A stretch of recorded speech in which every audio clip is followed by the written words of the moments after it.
नमस्कार साथियों, कैसे हैं आप सभी। आशा करता हूँ कि आप सभी अच्छे से होंगे। आप सभी का मेरे YouTube चैनल आराध्य होम केयर में हार्दिक स्वागत है।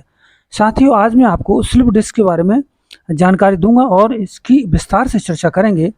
कुछ लक्षण और उपचार बताएंगे। तो चलिए शुरू करते हैं। आज के इस आधुनिक दौर में जहाँ हम कई उपलब्धियाँ हासिल कर रहे हैं, वहीं हम उसके कुछ नुकसान भी उठा रहे हैं। कंप्यूटर और मोबाइल के दौर में घंटों एक ही जगह बैठकर रहना, गलत अवस्था में बैठना व्यक्ति के स्वास्थ्य के लिए अत्यधिक हानिकारक साबित हो सकता है। जैसे कि बात की जाए कमर से जुड़ी परेशानियों की, कई लोगों में स्लिप डिस्क की समस्या देखने को मिल रही है। कुछ समय पहले तक इसका प्रभाव ज़्यादातर बढ़ती उम्र में देखने को मिलता था, लेकिन आज युवा पीढ़ी में भी यह असर देखने को मिल रहा है। चलिए बताता हूँ स्लिप डिस्क क्या होता है। इसे हर्निएटेड डिस्क भी कहते हैं। इसकी रीढ़ की हड्डी शरीर के महत्वपूर्ण भागों में से एक है, जो विभिन्न तरीकों से हमें सहायता प्रदान करती है। हमारी रीढ़ की हड्डी में कुल 33 वर्टिब्रा होते हैं। इन्हें सहारा देने के लिए गद्देदार डिस्क रहती है। यह डिस्क रबड़ की तरह होती है, जो हमारी रीढ़ की हड्डी को झटकों से बचाकर उसे लचीला रखने में मदद करती है। हर डिस्क में दो तरह के भाग होते हैं। एक आंतरिक भाग जो नरम होता है और दूसरा बाहरी रिंग जो कठोर होती है। जब हमारी रिंग कमजोर पड़ने लगती है तो आंतरिक भाग को बाहर निकलने का रास्ता मिल जाता है। इसी स्थिति को स्लिप डिस्क कहा जाता है। स्लिप डिस्क के कुछ महत्वपूर्ण बिंदु हैं जो आपके लिए जरूरी हैं। पहला बिंदु है, यह परेशानी महिलाओं के मुकाबले पुरुषों में ज़्यादा देखने को मिलती है।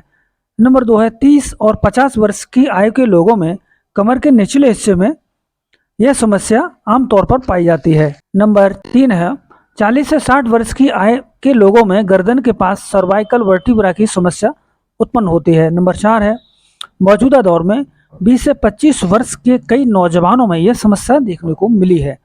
अधिकांश मामलों में स्लिप डिस्क का उपचार बिना सर्जरी के हो जाता है। चलिए मैं आपको स्लिप डिस्क के कुछ लक्षण बताता हूँ। अगर आपको कमर के नीचे निचले हिस्से में दर्द या फिर रीढ़ की हड्डी में दर्द हो रहा है तो स्लिप डिस्क का लक्षण हो सकता है। इसके अलावा जांघ, कूल्हों के आसपास सुन्न होना, झुकने चलने में दर्द होना, पैर की उंगली या पैर के सुन्न होना, पैरों में कमजोरी होना, पेशाब में दिक्कत होना स्लिप डिस्क के लक्षण हो सकते हैं। व्यक्ति के कंधों और हाथों में दर्द, हाथों की मांसपेशियों में कमजोरी भी आ सकती है। अब मैं आपको स्लिप डिस्क कितने प्रकार का होता है बताता हूँ। स्लिप डिस्क 3 प्रकार का होता है, cervical slip disc, lumbar slip disc और thoracic slip disc. Cervical slip disc क्या होता है? यह गर्दन में होता है और गर्दन में दर्द के प्रमुख कारणों में से एक है। गर्दन के साथ ही कंधे की हड्डी, वहाँ हाथ और फिर पिछले भाग में दर्द होता है। लंबर स्लिप डिस्क, यह स्लिप डिस्क रीढ़ की हड्डी में निचले भाग में होती है और इसकी वजह से रीढ़ के निचले हिस्से, कूल्हों, जांघ, पैर की उंगलियों में दर्द होता है। थोरेसिक स्लिप डिस्क, यह तब होती है जब रीढ़ की हड्डी के बीच में हिस्से में आसपास जो है दबाव पड़ता है। स्लिप डिस्क का यह प्रकार कंधे और पीठ के बीच में दर्द उत्पन्न कर देता है। अब मैं आपको स्लिप डिस्क के कुछ कारण हैं जो महत्वपूर्ण कारण होते हैं। पहला कारण है बढ़ती उम्र। जैसे जैसे आपकी उम्र बढ़ती जाती है वैसे वैसे स्लिप डिस्क जो है कमजोर होने लगती है और स्लिप डिस्क का खतरा बढ़ जाता है। जीवन शैली, देखा जाता है कि लोग गलत सिटिंग पोस्चर में बैठकर घंटों घंटों तक काम करते रहते हैं। यह गतिविधि जो है स्लिप डिस्क में महत्वपूर्ण कारण बनती है और जिससे स्लिप डिस्क होने का खतरा बढ़ जाता है। कमजोर मांसपेशियां, अगर व्यक्ति की कमजोर मांसपेशियां हैं तो उसको स्लिप डिस्क होने का खतरा बढ़ जाता है।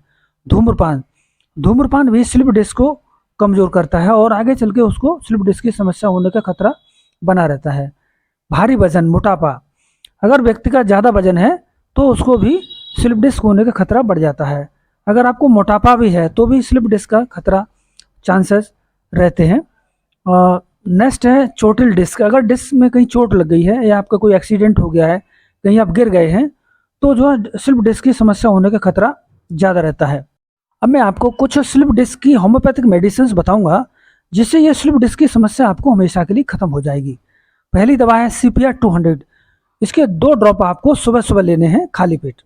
दूसरी दवा है अर्निका माउंट 200, इसकी 2 ड्रॉप्स आपको सुबह और शाम को लेनी है खाली पेट।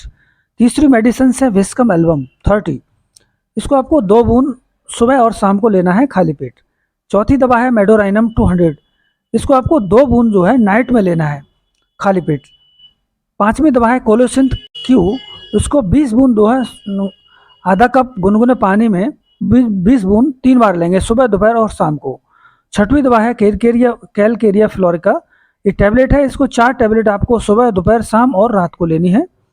यह दवा जो है आपको 4 से 5 महीने तक लेनी है, और यह दवा आप लगभग जो है किसी कंपनी की ही दवा खरीदें, लूज दवा का आप प्रयोग न करें। यह दवा आपको आम जानकारी के लिए उपलब्ध कराई जा रही है, इसका सेल्फ मेडिकेशन न करें। अगर आपको किसी भी समस्या से आप परेशान हैं तो किसी भी होम्योपैथिक डॉक्टर से जाकर के आप संपर्क कर सकते हैं। चलिए कुछ परहेज बता सकता हूँ मैं। परहेज क्या होता है, आपको एनिमल फूड नहीं खाना है, दूध दही मक्खन पनीर बिस्किट चाय इसका तो आप सेवन नहीं करेंगे। दूसरा है फ्राइंग फूड नहीं खाएंगे आप, तले भुने खाना थोड़ा अवॉइड रखेंगे। और तीसरा है पैक्ड फूड, यानी आप डिब्बे बंद चीज़ें यूज़ नहीं करेंगे, क्योंकि इनसे आपको खतरा स्लिप डिस्क का ज़्यादा रहता है और ठीक होने में आपको परेशानी हो सकती है, इसलिए आप परहेज़ करें। और अगर ये वीडियो आपको अच्छी लगी हो तो लाइक सब्सक्राइब और शेयर करें।